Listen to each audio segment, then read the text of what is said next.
we have to make sure that we are in agreement with the time that we need to do what we need to do to post or up there on YouTube. So we're gonna carry on. So part 2. So we're trying to help this young lady who's 30 and says she's looking for her Boaz. So Miss Gladys said you can't be in such a hurry. You got to be careful. You got to take your time. You got to make yourself presentable. So we done figured out.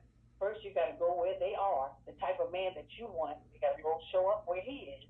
Number 2, Miss Gladys, Queen Gladys, says that, hey, you got to make sure you slow down. Miss Gladys got a little season on her, like it may not be Laurie's season song. Miss Gladys, well, if you don't mind, can you tell me your age, Miss Gladys?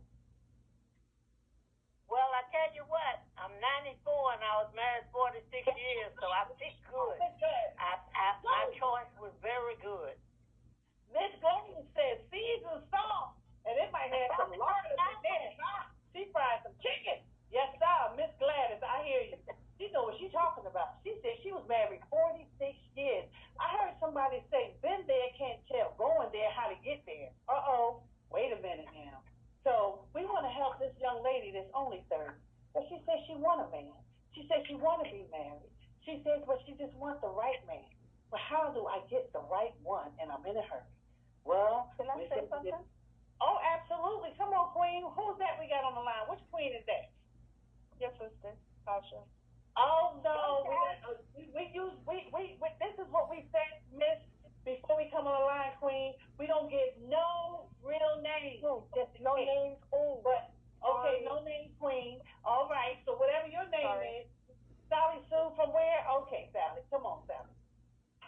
I'm so sorry, but no, I was just thinking, I'm 36, and is she attracting what she wants? Like, if she wants somebody who's in the church, is she in the church? If she wants somebody who's dressing, who's upkept, is she upkept herself? Mm-hmm. You know? That makes sense.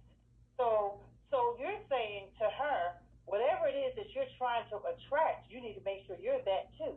You got to be the bait. You're saying she has to be the bait that's going to attract that fish, right? That big fish in the sea. She don't want the little minnows.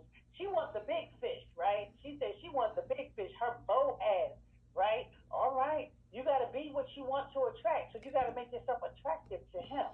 Because if that's not what he wants, if you're not what's attractive to him, he's going to look past you and see somebody else behind you. He's looking at you and you're like, oh, yeah, it's me. And he's like, no, I'm talking to the girl behind you. And you be like, that's messed up. Oh, bless God. All right, anybody else got anything to say to this young lady that's 30 and trying to get her Boaz to hurry up right now in the microwave society? No? Well, maybe we haven't exhausted this, but pretty much I think we've given her, Queen Gladys gave her basically what it is. Listen, I've been married 46 years, she said. And listen, if you want to have that man, you need to make yourself presentable. You need to go where he's trying to go. You need to make sure you got on what he needs to have you to be dressed in that type of attire. You need to make yourself wife material, so that you can become a wife. And I heard the other sis down here said, listen, you need to make sure that you are attractive to that type of man that you're trying to attract. You want a smart man? Are you smart? You want a businessman? Can you speak business? Can you carry on a business conversation? You know, some men want you to be a freak between the sheets, and then they want you to be, the saint when you around their mama. I'm just saying. Somebody just wants you to hang from the chandelier. Don't care what your name is tomorrow, but you got to make sure you know what you're doing. You got to make sure you know what you're dealing with. All right. Any other questions before we move on? We got time for at least one more this evening. All right. So since you guys don't have any, let's see who else we can help. Let's go here down. Let's check the email here. Oh, it's here. Oh, we got to help her. It says, Pastor April, my husband looks at me with eyes of disgust when I'm naked. I have had multiple C-sections and the skin appears dead. I don't think I'm attracted to him anymore. Any ideas of how to put the spark back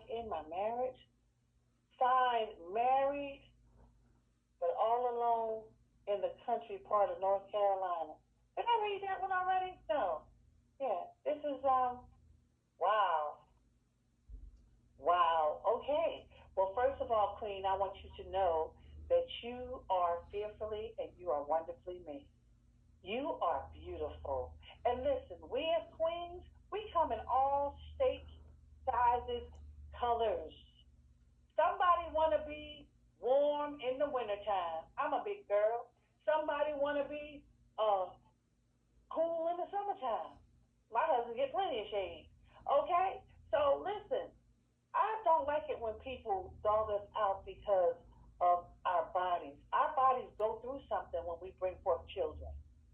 We have to have C-sections sometimes to bring forth children, but we're special, nevertheless, because we bring forth life. You're special.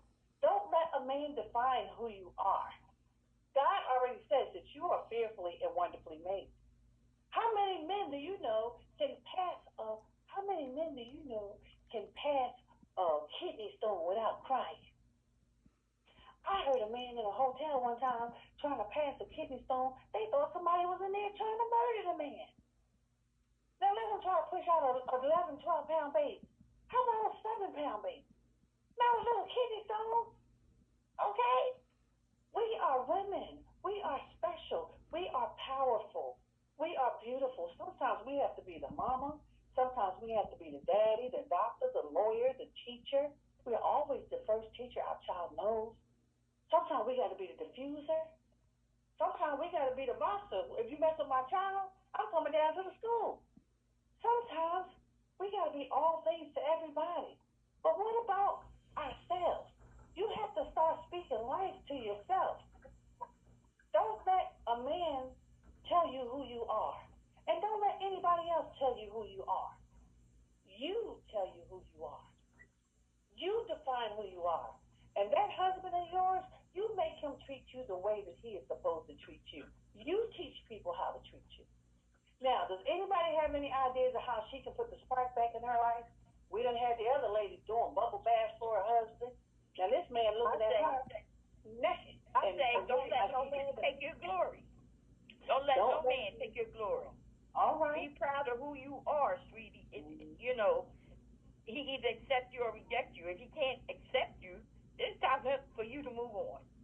Oh. If this one won't do, the next one will. All right. I say you need to hold your head up. I say you need to adjust your crown, and you need to know who you are, and you need to know who you are, and you need to make the conscious choice to say, this is what I say. This is me. I talk to me. I have family members, and I have co-workers that may say, girl, you fat, you done gained weight. I said, you know I was fat. I looked in the mirror this morning. I know I'm fat. All fat people know they're fat. They look in the mirror. They know they're fat. But guess what? I'm PHAT. I am fabulous. How about that? I'm fabulous. It's all in how I look at me. I am fabulous. Fearfully and wonderfully made. I am gorgeous. And if you don't, look, I was always told coming up, it's a poor frog that don't praise his own pawn. If you don't praise your own pawn, who else is going to do it? So you tell your husband, you start thinking better about who you are. Sometimes you got to put a little bit of makeup on and feel good about yourself. You may have to put a little gloss on and make everything moist. You don't want nothing cracking and all that up in here. You want to keep it moist. See, I do that. I keep it moist. My husband don't never say, but you know what? Maybe this. Since he has a problem with looking at you naked, maybe when he looks at you, maybe you need to have on a cute little night. Maybe you need to have the lights off at night instead of having up in the open. You know, maybe you just need to do stuff a little bit differently. Don't let them see everything. Sometimes leave stuff to the imagination. I don't know what you say about that, Queen Gladys. Leave a little to the imagination. I'm listening, but I'm just listening right now. Okay. Well, you hung in there for 46 years with a man. So I mean, it couldn't have been peaches and cream all the time. I mean, you had to put some spice and put some Lorry seasoning sauce and some hot sauce on there sometimes. You had to mix it up a little bit to, I'm sure, keep some things, you know, keep it going sometimes. You know, things get stagnated sometimes. There you go. don't know what to tell you right now, but I would take 46 more years of mine if I had it. All right. All right, and here's another queen over here from Just be the queen that you are. Okay, be the queen you are. All right, South Carolina, what you saying? Yes. Hey, I'm saying, I've been married to my husband almost 41 years, and through my highs and lows, I've been big one time, lost weight. I just would say, you're beautiful as you're made. And even though if he puts you down, you just so hold your head up high and know that you are a beautiful queen who God has made. Amen. We have to know who we are. I heard somebody say a long time ago, you are what you eat. And you can eat negativity or you can eat positivity. So, look, feed yourself positivity. Feed yourself, I'm beautiful. I'm all that in a bag of chips. That's something to watch down with. Now, if you don't think that, that's on you. But I'm always think that about me. I don't care what nobody else thinks. I'm fat, fabulous, and all that. It's all good, and it's all on me. I'm all right. My kids say, Mom, you are a trip. That's all right. I'm a whole vacation. It's all good. But you know what? I'm going to think highly of who I am. Because if I don't do it, who else will? Who else will? And guess what? Else I tell my children. You teach people how to treat you, especially your husband. You teach him how to treat you, young lady. Teach him how to treat you. Teach him how to respect you. And y'all respect one another because that goes both ways. But you don't let anybody down you or talk down to you. Listen, men don't always keep a 6-pack or a 12-pack or 8-pack. Guess what? They start bulging out there. Some of them look like they about to have a baby. And they ain't had baby to bless. But their belly start looking like that. They don't always keep the same physique they had when they was 18 years old. It's not about that. We don't get married because our bodies is going to look like the same all the way. We get married because of our heart. We betroth ourselves to one another because of the way we feel in our heart. But never let nobody steal your crown. Your crown is your joy. Your crown is your peace. Never let nobody steal who you are. The only way somebody can steal your peace is if you give it to them. Never let nobody steal your joy. All right, guys, we have one more minute. Does anybody else have a comment? Well, I want to welcome you guys so much to Queen of Hearts with Pastor April. I have truly enjoyed all of you queens here this evening, and I thank you for helping these young ladies, and I hope that they will go back and take this advice, and it will be a blessing to them. And guys, I tell you what, remember, always, always, always stand up and take your place in this world. Remember, we as queens, we don't tear each other down. We help fix each other's crown, right? Remember always to like, share,